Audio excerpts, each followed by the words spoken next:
आज का हमारा मिशन क्या है? आज की हमारी इस चर्चा का मुख्य उद्देश्य भारत के संविधान निर्माण की मांग के सफर को पूरी तरह से डिकोड करना है। मतलब हम एकदम शुरुआत से देखने वाले हैं। बिल्कुल, हम 1934 के उस दौर से शुरू करेंगे जहां पहली बार एक स्वतंत्र संविधान का विचार सामने आया था, और वहां से होते हुए 1946 के उस ऐतिहासिक वर्ष तक जाएंगे। वो साल जब अंततः हमारी संविधान सभा ने अपना पहला कदम बढ़ाया। जी, क्योंकि ये सफर सिर्फ कुछ तारीखों और घटनाओं का संकलन मात्र नहीं है। तो फिर ये क्या है? ये इस बात का प्रमाण है कि कैसे एक छोटे से वैचारिक बीज ने दशकों के कड़े संघर्ष और अनगिनत बलिदानों के माध्यम से एक पूरे राष्ट्र के भविष्य का रूप ले लिया। बहुत ही गहरी बात कही आपने।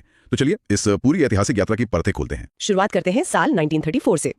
स्टडी टेक की जो पहली स्लाइड मेरे सामने है उसमें बड़े ही स्पष्ट शब्दों में बताया गया है कि सबसे पहले एमएन रॉय ने भारत में संविधान सभा की मांग रखी थी। हाँ, और ये वो दौर था जब देश में हर तरफ सिर्फ पूर्ण स्वराज और आजादी की ही बात होती थी। ऐसे माहौल में एमएन रॉय वो पहले व्यक्ति थे जिन्होंने एक कदम आगे बढ़कर ये सोचा कि आजादी मिलने के बाद देश कैसे चलेगा। यही बात उन्हें खास बनाती है। उन्होंने यह प्रस्ताव रखा कि हमारा अपना एक लिखित संविधान होना चाहिए और इसे बनाने के लिए भारतीयों की ही एक संविधान सभा होनी चाहिए। यहाँ जो बात इतिहास के नजरिए से सबसे ज्यादा ध्यान देने योग्य है वो ये है कि किसी भी बड़े बदलाव की शुरुआत अक्सर एक अकेले व्यक्ति की दूरदर्शी सोच से ही होती है। बिल्कुल, और एमएन रॉय कोई आम इंसान तो थे नहीं। जी नहीं, वे भारत में कम्युनिस्ट आंदोलन के प्रणेता थे। उनकी सोच बहुत तार्किक थी।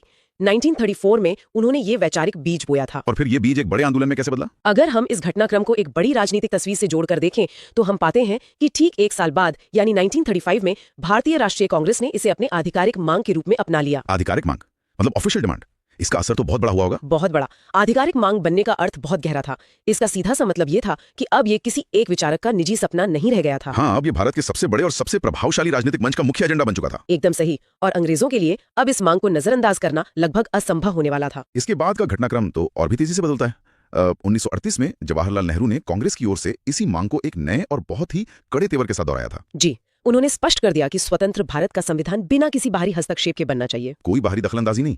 लेकिन राजनीति का असली खेल तब शुरू होता है जब हम साल 1940 पर आते हैं। 1940 का साल। स्टडी टेक के नोट्स में इस वर्ष को एक बड़े बदलाव के बिंदु के रूप में दर्शाया गया है। वो कैसे? अंग्रेजों का जो रवैया पहले इस मांग को लेकर पूरी तरह से टालमटोल वाला था, उसमें अचानक एक नरमी दिखाई दी। हाँ, ये एक बहुत ही महत्वपूर्ण मोड़ था। 1940 में तत्कालीन वायसराय लॉर्ड लिलिथगो के समय में एक प्रस्ताव आया जिसे अगस्त प्रस्ताव कहा जाता है। अगस्त ऑफर। बिल्कुल। नोट्स में बहुत ही बारीकी से लिखा है कि इस प्रस्ताव में अंग्रेजों ने पहली बार संविधान सभा की मांग को सैद्धांतिक रूप से स्वीकार कर लिया था। In principle. हाँ, अब मेरा सवाल यह है कि इस सैद्धांतिक रूप से स्वीकार करने के पीछे अंग्रेजों की क्या कूटनीति थी? देखिए, इस सैद्धांतिक स्वीकृति के पीछे की कूटनीति को समझने के लिए हमें उस समय की वैश्विक परिस्थितियों पर नजर डालनी होगी। विश्व युद्ध का समय था ना? बिल्कुल। 1940 वो समय था जब द्वितीय विश्व युद्ध पूरी तरह से भड़क चुका था और ब्रिटेन की हालत युद्ध के मोर्चे पर बहुत खराब थी। उन्हें भारतीयों की मदद चाहिए थी। उन्हें भारत से भारी सैन्य और आर्थिक समर्थन की सख्त जरूरत थी।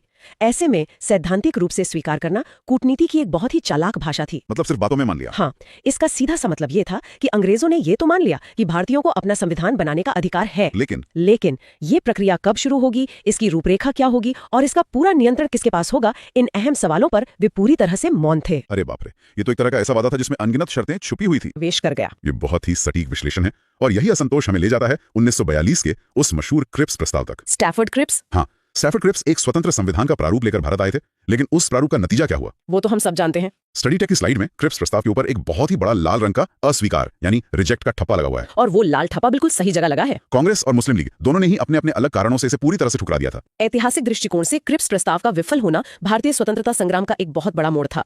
मैं बताना चाहूंगी कि कांग्रेस ने इसे इसलिए खारिज किया क्योंकि इसमें अभी भी पूर्ण स्वतंत्रता की जगह डोमिनियन स्टेटस की बात कही गई थी। अच्छा, वही डोमिनियन स्टेटस जिसे महात्मा गांधी ने डूबते हुए बैंक का आगे की तारीख वाला चेक कहा था। बिल्कुल, पोस्ट डेटेड चेक। वही मुस्लिम लीग ने इसे इसलिए ठुकरा दिया क्योंकि वे अब एक अलग राष्ट्र यानी पाकिस्तान की मांग पर अड़े हुए थे। तो दोनों ही तरफ से क्रिप्स को खाली हाथ लौटना पड़ा। जी, और क्रिप्स प्रस्ताव की इस विफलता ने भारतीयों के भीतर के उस उबलते हुए आक्रोश को बाहर ला दिया जो अब अंग्रेजों के किसी भी खोखले वादे पर भरोसा करने के लिए तैयार नहीं था। और इसी का नतीजा था भारत छोड़ो आंदोलन। एकदम सही। भारत छोड़ो आंदोलन उसी सामूहिक गुस्से का परिणाम था। इस आंदोलन ने ब्रिटिश साम्राज्य की नींव को इस कदर हिला दिया कि उन्हें यह समझ आ गया कि अब भारत पर लंबे समय तक शासन करना असंभव है। तो इसी भारी दबाव के कारण 4 साल बाद 1946 में अंग्रेजों को कुछ ठोस कदम उठाना पड़ा। हाँ, 1946 में कैबिनेट मिशन योजना को भारत भेजा गया। इसी योजना ने आखिरकार उस संविधान सभा की आधारशिला रखी जिसका पहला विचार 1934 में सामने आया था। 1946 का यह कैबिनेट मिशन सच में एक मील का पत्थर था। बहुत बड़ा कदम था। इसके 3 मुख्य सदस्य थे जिन्हें किसी भी परीक्षा के दृष्टिकोण से याद रखना बहुत ही महत्वपूर्ण है। अक्सर परीक्षाओं में इनके नाम पूछे जाते हैं। ये थे पैथिक लॉरेंस जो इस मिशन के अध्यक्ष थे, उनके साथ वही स्टैफर्ड क्रिप्स जो 1942 में भी आए थे, और एवी अलेक्जेंडर। इतने सारे नाम और साल एक साथ याद रखना थोड़ा मुश्किल हो सकता है। इतनी सारी तारीखें, साल और इतने सारे नाम याद रखना किसी भी छात्र के लिए एक बड़ी चुनौती हो सकती है, लेकिन जो छात्र स्टडी टेक से जुड़े हैं उनके लिए ये बहुत आसान है। वो कैसे? यहाँ स्टडी टेक की स्लाइड पर एक बहुत ही मजेदार चित्र बना है और साथ में एक शानदार ट्रिक लिखी है। अच्छा, कौन सा चित्र है? चित्र में स्टैफर्ड क्रिप्स को सच में रोते हुए दिखाया गया है। ये ट्रिक इतनी हास्यप्रद और सटीक है कि मैं इसे पढ़े बिना नहीं रह सकता। हाँ, जरूर सुनाइए। ध्यान से सुनिएगा। 34 में रॉय ने सोचा, 45 में कांग्रेस ने बोला, 40 में ऑगस्ट ऑफर आया, 42 में क्रिप्स रोया। क्रिप्स रोया। यहाँ चित्र में क्रिप्स के आंसू देखकर किसी को भी हंसी आ जाएगी, क्योंकि 1942 में उनका प्रस्ताव बुरी तरह खारिज हुआ था। और आगे है, और 46 में कैबिनेट ने संविधान का बीज बोया। ये सच में बहुत रचनात्मक तरीका है। क्या शानदार तरीका है इन उलझी हुई ऐतिहासिक घटनाओं को याद रखने का। मैं फिर से दोहराता हूँ। 34 में रॉय ने सोचा, 45 में कांग्रेस ने बोला, 40 में ऑगस्ट ऑफर आया, 42 में क्रिप्स रोया और 46 में कैबिनेट ने संविधान का बीज बोया। मुझे लगता है कि इस कविता को एक बार सुनने के बाद नींद में भी कोई इन घटनाओं का सही क्रम नहीं भूलेगा। बिल्कुल नहीं भूलेगा। स्मरण शक्ति बढ़ाने का ये एक बहुत ही मनोवैज्ञानिक तरीका है। जब हम शुष्क तथ्यों और वर्षों को एक कहानी, कविता या किसी हास्यप्रद मानसिक चित्र के साथ जोड़ देते हैं तो हमारा मस्तिष्क उसे स्थायी रूप से अपनी स्मृति में दर्ज कर लेता है। क्रिप्स का रोना एक बहुत ही सटीक रूपक है जो 1942 की उनकी राजनीतिक विफलता को दर्शाता है। जी, अब जब हम ये समझ चुके हैं कि संविधान सभा के गठन की सैद्धांतिक और व्यवहारिक मंजूरी कैसे मिली, तो चलिए इस ऐतिहासिक सभा की संरचना या रूपरेखा की गहराई में उतरते हैं। संरचना यानी कितने लोग थे, कहां से आए थे, वो सब। बिल्कुल।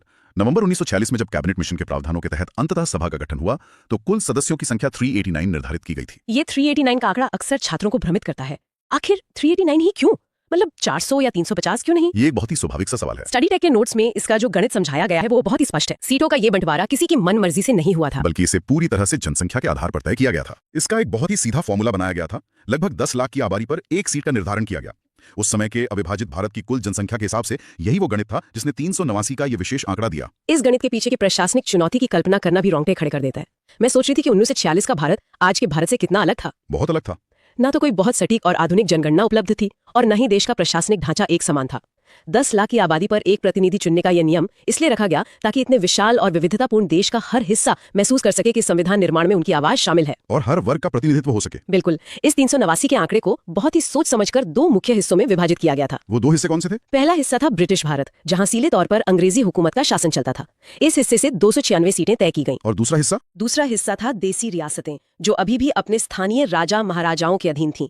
इन रियासतों को 93 सीटें दी गईं। देसी रियासतों को इस प्रक्रिया में शामिल करना सच में एक बहुत ही कूटनीतिक और जरूरी कदम था। जी। इन 296 सीटों का जो आगे का बंटवारा है वो परीक्षाओं में सीधे तौर पर पूछा जाता है और स्टडी टेक की स्लाइड्स इसे बहुत ही बेहतरीन तरीके से विजुलाइज करती हैं। हाँ, वो ब्रेकडाउन बहुत जरूरी है। उन 296 में से 292 सीटें 11 बड़े गवर्नर के प्रांतों से आनी थी और बची हुई 4 सीटें चीफ कमिश्नर के प्रांतों से चुनी जानी थी। और ये 4 प्रांत कौन से थे? ये थे दिल्ली, अजमेर, मेरवाड़ा, कुर्ग और बलूचिस्तान। ये वही बारीक जानकारियां हैं जो अक्सर किताबों के पन्नों में कहीं खो जाती हैं, लेकिन परीक्षाओं में सीधे पूछ ली जाती हैं। एकदम सही। अब यहाँ स्टडी टेक का एक बहुत ही रोचक, परीक्षा के लिए महत्वपूर्ण तथ्य सामने आता है। ये एक ऐसा सवाल है जो बार बार पूछा जाता है और ज्यादातर लोग इसमें गलती करते हैं। वो सवाल क्या है? सवाल ये है कि क्या महात्मा गांधी इस ऐतिहासिक संविधान सभा के सदस्य थे? मतलब जब संविधान लिखा जा रहा था तो क्या गांधी जी वहां बैठकर इसके प्रावधान तय कर रहे थे? ये भारत के राजनीतिक इतिहास का एक बहुत ही गहरा और विचारणीय पहलू है।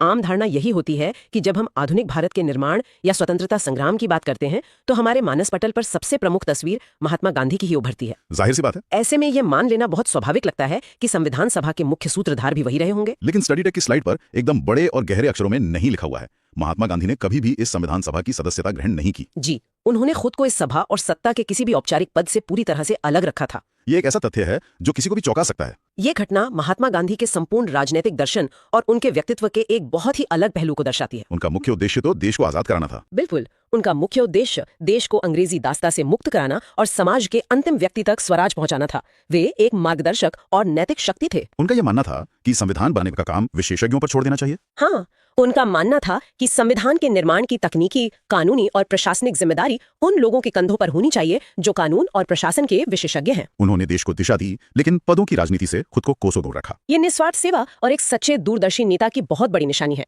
खैर, जब सभा के सदस्यों का ये कठिन चुनाव पूरा हो गया तो बारी आई उन ऐतिहासिक बैठकों की। और यहीं से दिसंबर 1946 के उन ठंडे और तनावपूर्ण दिनों का सिलसिला शुरू होता है जिन्होंने आधुनिक भारत की नियति तय की। जी हाँ। और बैठकों की इन तारीखों को याद रखने के लिए स्टडी टेक का एक और जादुई ट्रिक हमारी स्क्रीन पर आ गया है। संविधान सभा की पहली 3 बैठकें 2-2 दिन का जादू। 2-2 दिन का जादू, ये बहुत दिलचस्प है। दिसंबर 1946 की इन तारीखों का इतिहास बहुत रोमांचक है। चलिए 9 दिसंबर 1946 की पहली बैठक से शुरुआत करते हैं। इस दिन डॉक्टर सच्चिदानंद सिन्हा को सभा का अस्थायी अध्यक्ष चुना गया था। अस्थायी यानी टेम्पररी? हाँ, और इसका कारण बहुत सीधा था, वो उस पूरी सभा में सबसे वरिष्ठ व्यक्ति थे। लेकिन ये पहला दिन जश्न का नहीं था। जश्न का माहौल तो बिल्कुल नहीं था। इसी दिन एक बहुत बड़ी अड़चन भी सामने आई। मुस्लिम लीग ने इस पहली बैठक का पूरी तरह से बहिष्कार कर दिया और अलग पाकिस्तान की मांग पर अड़े रहे। ये बहिष्कार कोई साधारण राजनीतिक विरोध नहीं था। मैं कहूंगी कि इस एक बहिष्कार ने पूरी संविधान सभा के भविष्य पर एक बहुत बड़ा प्रश्न चिन्ह लगा दिया था। माहौल बहुत तनावपूर्ण हो गया होगा। ये स्पष्ट हो गया था कि भारत का संविधान बनाने का ये सफर बहुत सी कांटों भरी रास्तों से होकर गुजरेगा। डॉक्टर सच्चिदानंद सिन्हा का उस भारी तनावपूर्ण माहौल में अस्थायी अध्यक्ष बनना फ्रांसीसी संसदीय परंपरा पर आधारित था। अच्छा, जहां सबसे वरिष्ठ सदस्यों को सम्मान स्वरूप अध्यक्षता दी जाती है। बिल्कुल। लेकिन एक ऐसे समय में जब देश का माहौल लगातार बिगड़ रहा था, सभा को अपने सुचारू संचालन के लिए एक मजबूत और स्थायी नेतृत्व की सख्त जरूरत थी। और वो मजबूत नेतृत्व सभा को मिला ठीक 2 दिन बाद। जी 11 दिसंबर 1946 को संविधान सभा की दूसरी अहम बैठक हुई। इस दिन डॉक्टर राजेंद्र प्रसाद को सर्वसम्मति से संविधान सभा का स्थायी अध्यक्ष चुन लिया गया। Permanent president. एकदम। उनके साथ ही कार्यभार को संभालने और बेहतर प्रतिनिधित्व के लिए 2 उपाध्यक्ष भी चुने गए, एच.सी. मुखर्जी और वी.टी. कृष्णामाचारी। यहाँ 2 उपाध्यक्ष चुने जाने का कारण बहुत ही व्यवहारिक और रणनीतिक था।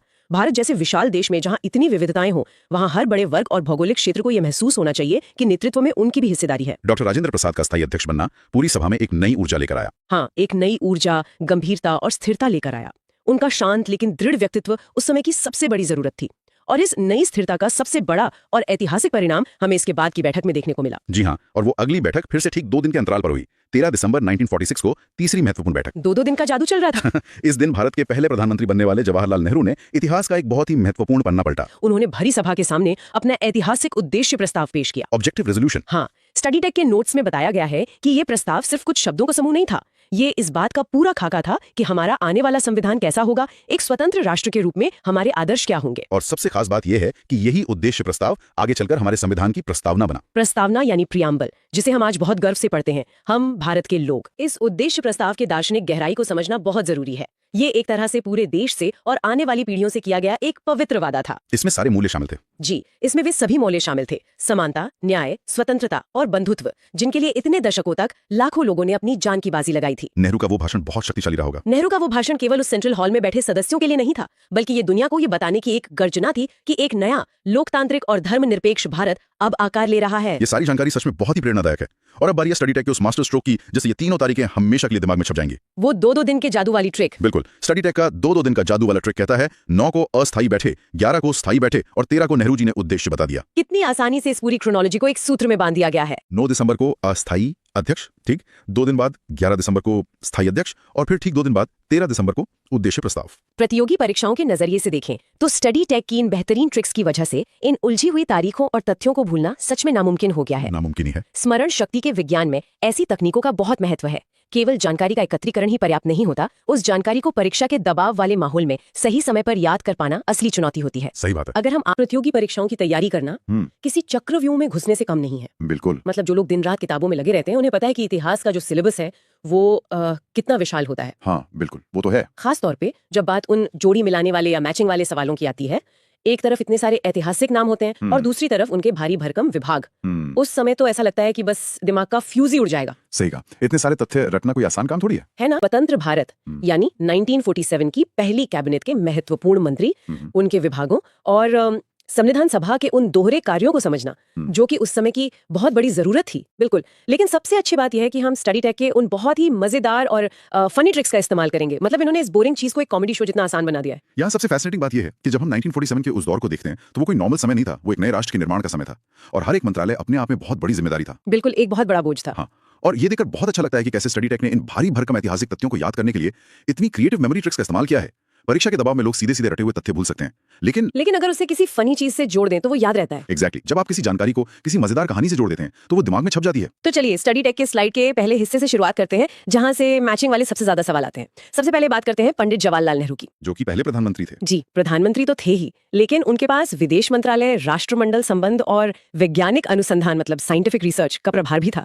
अब प्रधानमंत्री और विदेश मंत्रालय तो समझ आता है, लेकिन साइंटिफिक रिसर्च, हाँ, मतलब आजादी के तुरंत बाद जब देश में इतनी उथल पुथल थी, लोगों के पास बुनियादी चीजें नहीं थी, तब प्रधानमंत्री का खुद साइंटिफिक रिसर्च संभालना, क्या ये उस समय की जमीनी हकीकत से थोड़ा अलग नहीं लगता? अगर हम इसे बिगर पिक्चर से जोड़ें तो ये बिल्कुल भी आउट ऑफ टच नहीं था, बल्कि ये एक बहुत ही सोची समझी लॉन्ग टर्म स्ट्रैटेजी थी। अच्छा, वो कैसे? देखिए, नेहरू ये अच्छी तरह जानते थे कि अगर भारत को भविष्य में पश्चिमी देशों पर निर्भर नहीं रहना है तो अपनी खुद की वैज्ञानिक नींव तो बनानी होगी।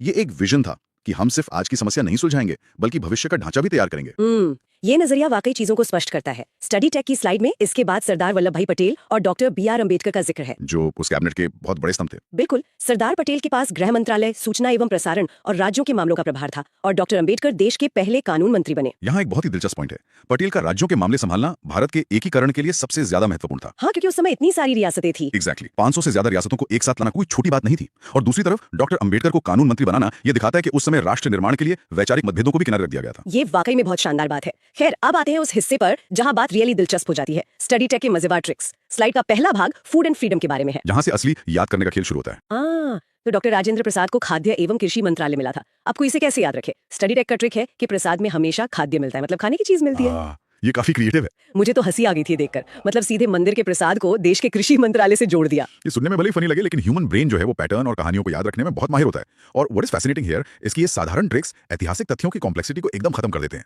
बिल्कुल। और दूसरा ट्रिक मौलाना अबुल कलाम आजाद के लिए है, जो शिक्षा मंत्री थे। ट्रिक है, आजाद भारत में सबको शिक्षा मिलेगी। बहुत ही सीधा और प्रभावशाली, एकदम सटीक। अब हम स्टडी टेक की दूसरी स्लाइड पर बढ़ते हैं, जहां और भी मजेदार लॉजिक लगाए गए हैं। पैसा, ताकत और स्वास्थ्य। इस सब का क्या मतलब है? मतलब ये कि आपको बस 1 सेकंड में सब कुछ याद होने वाला है। एकदम सही। सरदार बलदेव सिंह रक्षा मंत्री थे। ट्रिक सुनिए, जिसके पास बल होगा वही देश की रक्षा करेगा। बल से रक्षा, बहुत बढ़िया। और राजकुमारी अमृत कौर स्वास्थ्य मंत्री थी। इनका ट्रिक है, जो अमृत पिएगा उसका स्वास्थ्य हमेशा अच्छा रहेगा। मतलब बलदेव का बल और अमृत कौर का अमृत। और अगर हम उस समय के हालात देखें तो सच में एक विभाजित होती हुई सेना की रक्षा के लिए बल की जरूरत थी, और महामारियों से लड़ने के लिए स्वास्थ्य ढांची रूपी अमृत की। बिल्कुल। इसी तरह जगजीवन राम श्रम मंत्री बने। ट्रिक है, मजदूरों का सारा जीवन सिर्फ श्रम करने में बीत जाता है। जीवन और श्रम, ये भी आसानी से याद रहने वाला है। लेकिन सबसे मजेदार ट्रिक तो आर.के. शनमुगम चेट्टी जी के लिए है, जो वित्त मंत्री थे। स्टडी टेक कहता है, साउथ की फिल्मों वाले सेठ जी के पास बहुत पैसा होता है। चेट्टी से सेठ जी। हाँ, ये तो पूरा पॉप कल्चर का रेफरेंस हो गया। सच में मुझे तो सेठ जी वाला रेफरेंस पढ़कर अपनी हंसी नहीं रोकी गई। ये ट्रिक परीक्षाओं के लिए तो बहुत बढ़िया है, लेकिन हमें ये भी याद रखना चाहिए कि आर.के. शनमुगम चेट्टी वाकई एक बहुत ही कुशाग्र और अनुभवी अर्थशास्त्री थे। उस समय देश का खजाना खाली था, तो बजट पेश करने के लिए ऐसे ही विशेषज्ञ की जरूरत थी। बिल्कुल सही कहा। अच्छा, इस चर्चा में स्लाइड में दिए गए कुछ और मंत्रियों का जिक्र करना भी जरूरी है, जैसे डॉक्टर जॉन मैथाई, जिन्हें रेल और परिवहन मिला। जी। C.H. भाभा, जो वाणिज्य मंत्री थे। जी। श्यामा प्रसाद मुखर्जी, जिनके पास उद्योग और आपूर्ति था।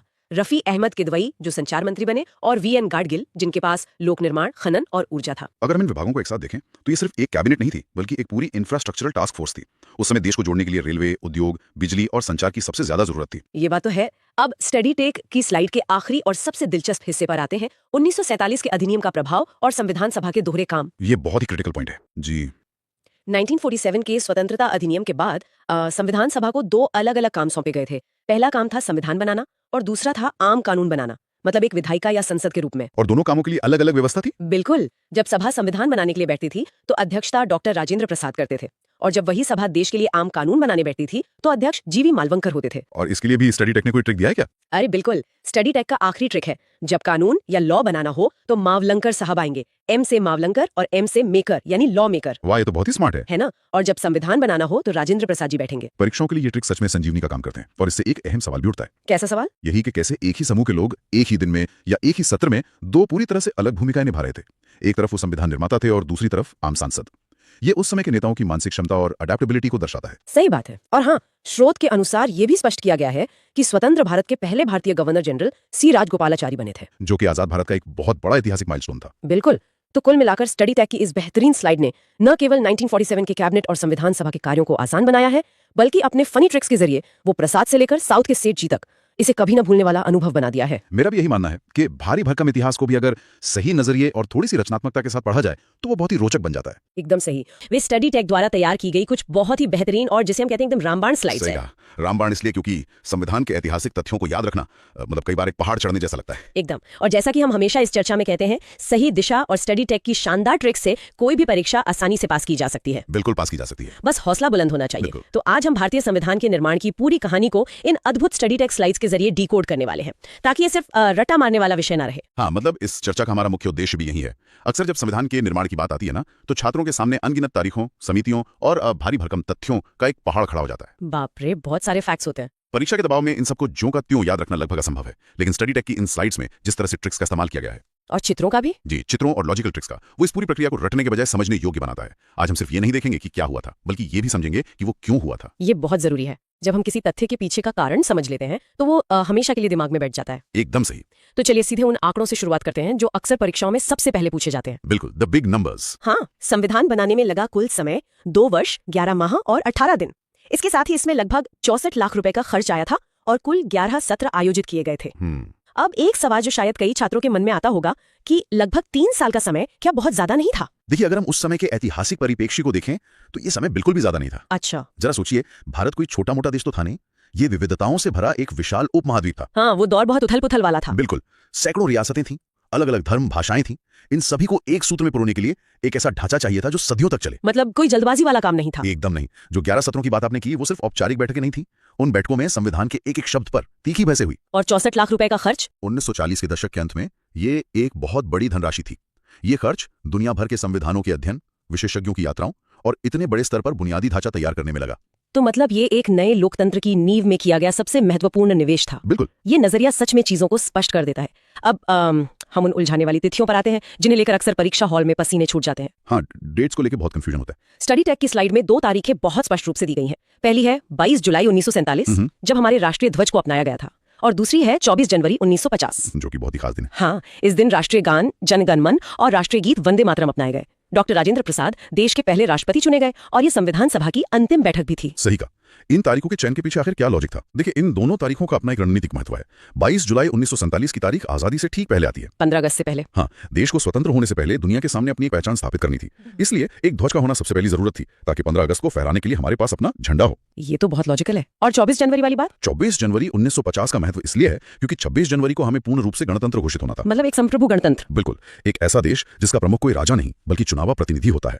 गणतंत्र बनने से ठीक पहले यह सुनिश्चित करना जरूरी था कि राष्ट्र के पास अपना गान, अपना गीत और अपना चुनाव या राष्ट्रपति मौजूद हो। हाँ, तो इसीलिए संविधान लागू होने से मात्र 2 दिन पहले ये सारे काम एक ही दिन में पूरे किए गए। हाँ, एकदम क्रोनोलॉजी के हिसाब से। चीजों को इस तरह क्रम में समझने से वे बिल्कुल साफ हो जाती हैं और याद भी रहती हैं। बिल्कुल। अब आते हैं उस बिंदु पर जहां स्टडी टेक की स्लाइड्स में एक बड़ी सी चेतावनी दी गई है। ओह हाँ, सबसे बड़ा कंफ्यूजन। हाँ, स्लाइड कहती है कि परीक्षा में छात्र सबसे ज्यादा यही गलतियां करते हैं, और वो बिंदु है संविधान का अंगीकृत होना और लागू होना। Adopted versus enforced. जी, कई बार ऐसा होता है कि छात्र इन दोनों शब्दों को एक ही मान लेते हैं। तो क्या हम अंगीकृत शब्द को थोड़ा सरल भाषा में समझ सकते हैं? देखिए, अंगीकृत शब्द को अगर हम बहुत ही साधारण भाषा में समझें तो इसका मतलब है किसी चीज को अपनाना या आधिकारिक रूप से स्वीकार कर लेना। जब हम कहते हैं कि 26 नवंबर 1949 को संविधान अंगीकृत किया गया, तो इसका सीधा सा अर्थ यह है कि संविधान सभा ने उस दिन घोषणा कर दी थी कि हाँ, हमारी तरफ से संविधान लिखने का काम पूरा हो गया है। मतलब ड्राफ्टिंग का काम खत्म। बिल्कुल, उन्होंने अंतिम ड्राफ्ट को पास कर दिया और स्वीकार कर लिया। इसी दिन को हम अब 2015 से संविधान दिवस के रूप में मनाते हैं। और इसके ठीक 2 महीने बाद 26 जनवरी 1950 को संविधान पूर्ण रूप से लागू किया गया, जिसे हम गणतंत्र दिवस कहते हैं। एकदम सही। यहाँ स्टडी टेक ने बहुत ही रोचक ट्रिक साझा की है। जो नागरिकता वाले नियमों को लेकर है ना? हाँ, अगर परीक्षा में ये पूछा जाए कि नागरिकता और चुनाव से जुड़े नियम कब लागू हुए, तो इसका उत्तर 26 जनवरी नहीं बल्कि 26 नवंबर 1949 ही है। ये बहुत ही क्रिटिकल पॉइंट है। लेकिन यहाँ मुझे एक सवाल सूझ रहा है। अगर कुछ नियम 26 नवंबर को ही लागू कर दिए गए थे, तो बाकी पूरे संविधान को लागू करने के लिए 26 जनवरी तक का इंतजार क्यों किया गया? ये बहुत ही बढ़िया सवाल है। दरअसल ये कोई देरी नहीं थी, बल्कि एक ऐतिहासिक महत्व का इंतजार था। वो पूर्ण स्वराज वाला ऐतिहासिक महत्व। बिल्कुल। 1930 में भारतीय राष्ट्रीय कांग्रेस ने 26 जनवरी के दिन ही पूर्ण स्वराज का संकल्प लिया था। उस दिन को अमर बनाने के लिए ही पूरे संविधान को लागू करने के लिए 26 जनवरी का दिन चुना गया। समझ गए। लेकिन फिर नागरिकता और चुनाव को पहले क्यों लागू किया? क्योंकि वो उस समय की सबसे बड़ी मजबूरी थी। विभाजन के कारण लाखों लोग सीमा के आर पार आ जा रहे थे।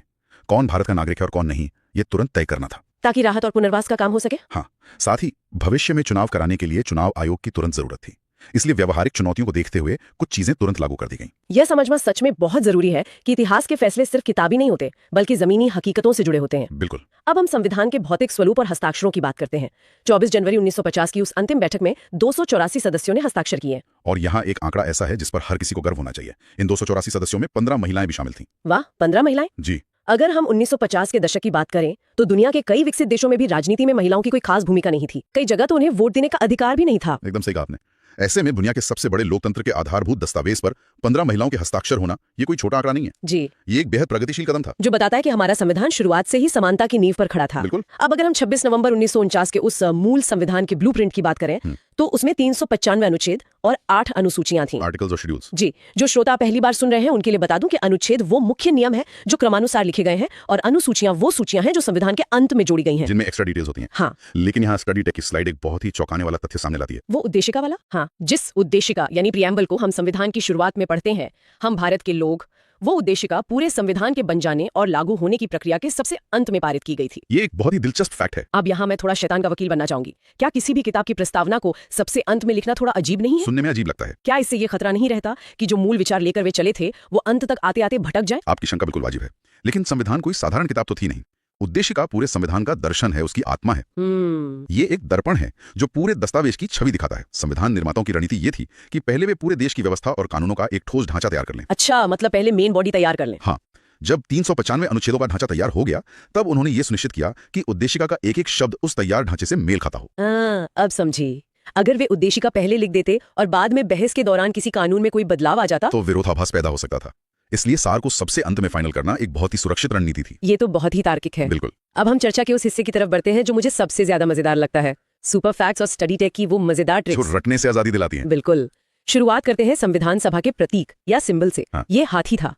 स्टडी टेक की ट्रिक्स के अनुसार इसे ऐसे याद रखा जा सकता है कि चूंकि हमारा संविधान दुनिया का सबसे विशाल संविधान है, इसलिए प्रतीक भी जमीन का सबसे बड़ा जानवर हाथी रखा गया। एक बेहतरीन मेमोरी हुक है ना? और इसके अलावा भारतीय संस्कृति में हाथी को केवल आकार के लिए नहीं, बल्कि ज्ञान, धैर्य और स्थिरता के प्रतीक के रूप में देखा जाता है। हमारे संविधान को इन चीजों की बहुत आवश्यकता थी। बहुत खूब। अगला महत्वपूर्ण नाम आता है संवैधानिक सलाहकार का, BN राव जी। यहाँ स्टडी टेक की ट्रिक बहुत ही मजेदार है। राव ने सबको अपनी राय दी थी। राय से राव याद रखना कितना आसान हो गया। बहुत आसान है। और BN राव का योगदान सिर्फ राय देने तक सीमित नहीं था, वे एक बहुत ही कुशाग्र कानूनी विशेषज्ञ थे। अच्छा। उन्होंने दुनिया भर के देशों की यात्रा की और भारतीय संविधान का एक प्रारंभिक ड्राफ्ट तैयार करके समितियों को दिया था। मतलब उन्होंने एक तरह से बेस तैयार किया था। बिल्कुल। इसके बाद बात आती है संविधान की हस्तलिपि या कैलीग्राफी की। जी। ये काम किया था प्रेम बिहारी नारायण रायजादा ने। जी, जिन्होंने अपने हाथों से इसे लिखा। हाँ, सुंदर इटालिक अंग्रेजी में। यस। स्टडी टेक की ट्रिक कहती है कि संविधान को बहुत ही प्रेम से लिखा गया था, इसलिए नाम में प्रेम है। ये बहुत ही प्यारी ट्रिक है और प्रेम बिहारी जी से जुड़ी एक बहुत ही प्रेरक कहानी भी है। क्या कहानी है? जब उनसे इस काम के लिए उनकी फीस पूछी गई तो उन्होंने एक भी रुपया लेने से मना कर दिया था।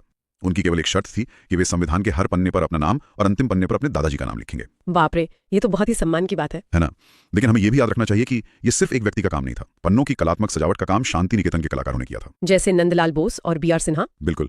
और एक और बहुत महत्वपूर्ण नाम SN मुखर्जी का है, जो मुख्य प्रारूप लेखक या चीफ ड्राफ्ट्समैन थे। उनका क्या रोल था? नेताओं की बहसों और विचारों को एक सटीक कानूनी भाषा में पिरोने का जटिल काम SN मुखर्जी ने ही किया था। ये एक बेहतरीन टीम वर्क था। इन कहानियों को जानने के बाद सच में ये तथ्य सिर्फ जानकारी नहीं लगते, बल्कि जीवित इतिहास बन जाते हैं। एकदम सही। अब हम उस चुनौती की ओर बढ़ते हैं जो अक्सर प्रतियोगी परीक्षाओं में छात्रों की पसीना छुड़ा देती है। मुझे पता है आप किसकी बात कर रही हैं, कमिटीज। जी हाँ, संविधान सभा की समितियां। लेकिन स्टडी टेक ने अपनी स्लाइड्स में रटने से आजादी का जो फॉर्मूला दिया है वो कमाल का है। चलिए वो ट्रिक्स भी श्रोताओं के साथ साझा करते हैं। बिल्कुल। सबसे पहले जवाहरलाल नेहरू, ये संघ शक्ति समिति, संघ संविधान समिति और राज्य समिति के अध्यक्ष थे।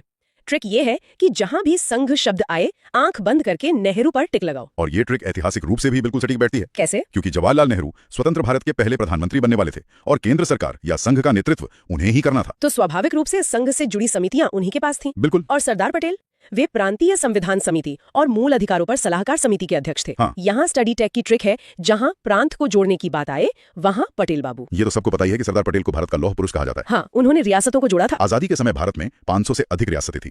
उन सभी प्रांतों को एक साथ मिलाकर एक अखंड भारत का निर्माण करना पटेल जी का ही योगदान था। तो प्रांतीय समिति का अध्यक्ष उनके अलावा कोई हो ही नहीं सकता था। एकदम सही। और मूल अधिकारों को सुनिश्चित करने वाली समिति भी उन्हीं के नेतृत्व में थी। अगली महत्वपूर्ण हस्ती हैं डॉक्टर राजेंद्र प्रसाद।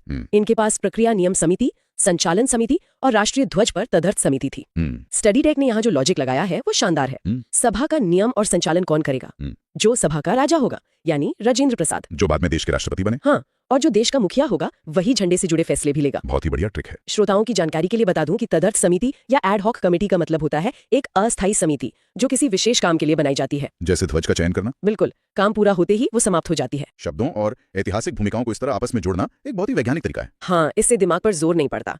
अब बात करते हैं सबसे महत्वपूर्ण समिति की, मसौदा या प्रारूप समिति, जिसे ड्राफ्टिंग कमेटी कहा जाता है। सबसे अहम समिति। इसका गठन 29 अगस्त 1947 को हुआ था और इसमें कुल 7 सदस्य थे। स्टडी टेक की ट्रिक है कि संविधान लिखने का सबसे भारी जिम्मा एक ही व्यक्ति के कंधों पर था, doctor B R Ambedkar. Doctor Ambedkar का इस पूरी प्रक्रिया में जो योगदान रहा है उसे शब्दों में नहीं बांधा जा सकता। सच में 7 सदस्यों वाली उस समिति के अध्यक्ष के रूप में अलग अलग रिपोर्ट्स को पढ़ना, उन्हें सिंथेसाइज करना और एक ऐसा कानूनी ढांचा तैयार करना जो सबको मान्य हो, ये कोई आसान काम नहीं था। बिल्कुल। इन प्रमुख समितियों के अलावा कुछ लघु समितियां या माइनर कमिटीज भी थीं। जी। इन्हें भी स्टडी टेक की ट्रिक से डिकोड करना आसान है। जैसे जेबी कृपलानी मौलिक अधिकार उप समिति के अध्यक्ष थे।